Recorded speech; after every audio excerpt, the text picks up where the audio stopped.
Foundation is also pleased to have with us today Her Worship Mayor Susan Fennell, City of Brampton. La Fondation est aussi le plaisir de recevoir aujourd'hui son honneur la mairesse Susan Fennell de la ville de Brampton.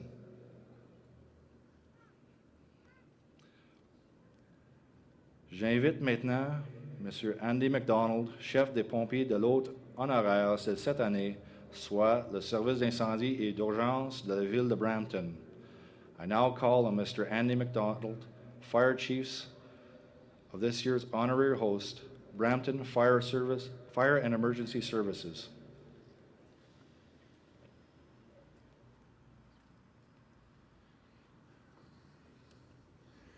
Good morning, distinguished guests, ladies, gentlemen, girls, boys, and members of the Fire Service. It is a privilege to have Brampton Fire and Emergency Services selected as the honorary hosts of the 6th Annual Canadian Fallen Firefighters Memorial Ceremony. I am personally very proud, yet humbled, to be here today with her worship, Mayor Susan Fennell, in the shadow of our nation's Parliament, representing the 430 women and men of Brampton Fire and Emergency Services. We, along with all of you, have come from across Canada to pay tribute to our fallen sisters and brothers. We are here to honor the lives of 10 heroes that will be joining the almost 1,000 brave souls who before them have given their lives in service to their communities. We are gathered with their families, their spouses and partners, their mothers, fathers, sisters and brothers, sons and daughters, grandparents and friends. We are here to honor their lives, remember their careers, celebrate their accomplishments, and mourn their passing. The Reverend Martin Luther King Jr. said, "Life's most urgent question is, what are you doing for others?" Well, all firefighters answer Mr. King's question by bravely protecting the lives and property in the communities in which they live and or work.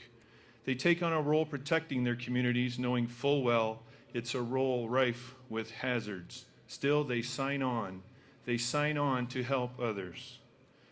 Today, improvements in technology, equipment, and training have helped to mitigate many of the dangers that our first responders face. Changes in the quality of personal protective equipment and the corresponding guidelines for the manufacturing, care, maintenance, and cleaning of that equipment protect our firefighters from most of fire's hazards. Standards in training and performance, for example, the widespread use of rapid intervention teams, make for safer fireground practices. Improvements in the design and manufacturing of self-contained breathing apparatus make hazardous atmospheres safer. Advances in dispatching and mobile data equipment get our firefighters on the scene quicker and better armed with critical information that can make the job at hand easier and less hazardous. However, so much more can be done. The mandatory use of residential sprinkler systems would control and extinguish most fires long before our crews arrive at the scene. It would be a move that we know will save countless lives. We will therefore persist in our efforts to impress upon our provincial and national lawmakers on how important sprinklers are to the safety of all Canadians. We will strive to continue to improve how we train and outfit our firefighters, but unfortunately, accidents still do happen. Equally disturbing are the incidents of death caused by job-related diseases amongst our first responders. In spite of all of the precautions firefighters take, disease-causing elements can still impact them. Something as simple as a carcinogen-loaded trickle of water running down his or her neck as it leaks between a tightly fitted SCBA mask and their bunker gear's buttoned collar. As a consequence, brave, dedicated people still, in spite of all of our best efforts, die in the performance of their duties. When the unthinkable does occur and one of our extended firefighter family members is lost, we all band together, as we have here today. We don't feel the need to have known our fallen brother or sister personally to attend a funeral, memorial ceremony, or dedication. We come because it's simply what we do. We support those who are left behind. We acknowledge the sacrifice, and at times we think, there, but for the grace of God, go I. We cannot forget the contribution our heroes made toward their community or the sacrifices their families have endured. Annually, it's here we come to these steps of our nation's capital in some cases to honor someone we knew, more often those we don't. It's just what we do. In my 32 years as a volunteer and professional member of this profession, I have attended far too many fire service funerals. I've joined thousands of other first responders in crowded churches, arenas, packed streets, and parking lots. I can tell you personally, it does not get any easier.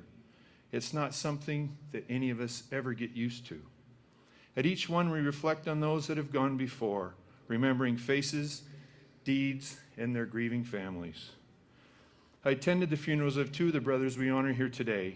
District Chief Bob Leake and I each represented our departments at the annual Metro Fire Planners Conference for a number of years, and I was privileged to know and have the opportunity to work with them. Chief Gary Morden from Mississauga, as the chief of our closest neighboring fire service, was a very, very good friend of Brampton Fire, a colleague and a mentor of mine. I never had the privilege of personally knowing the others we honor here today, but this weekend, seeing their loved ones and hearing their stories, I wish I had. The Canadian Fallen Firefighters Foundation has recognized the need for a national memorial monument as a fitting tribute to those who have made the supreme sacrifice. It will be a place of honor where we can all go to respectfully acknowledge the contribution the fallen have made to their communities and indeed to Canada. Their names will be immortalized on the memorial forever. Now to the families of the 10 heroes we honor here today. Merci de participer à cette cérémonie à l'honneur de la mémoire de vos amis. Thank you for being here and allowing us to share the memories of your loved ones on this very, very important day. To the members of the fire service, thank you for assembling here in our nation's capital to help honor the fallen.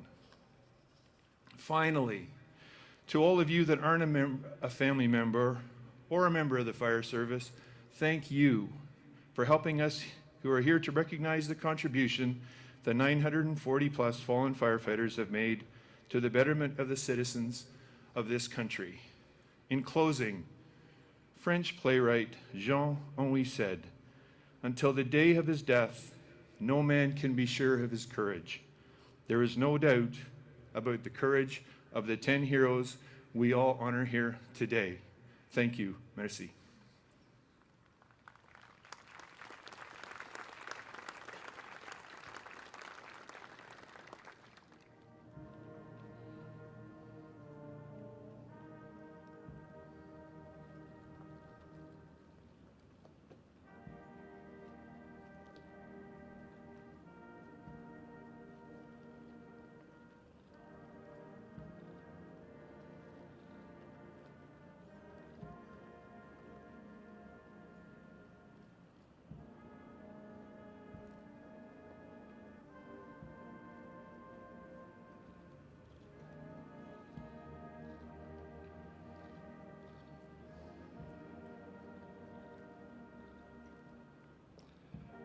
Fire Chief Dennis Montgomery, District of Mackenzie Fire Department.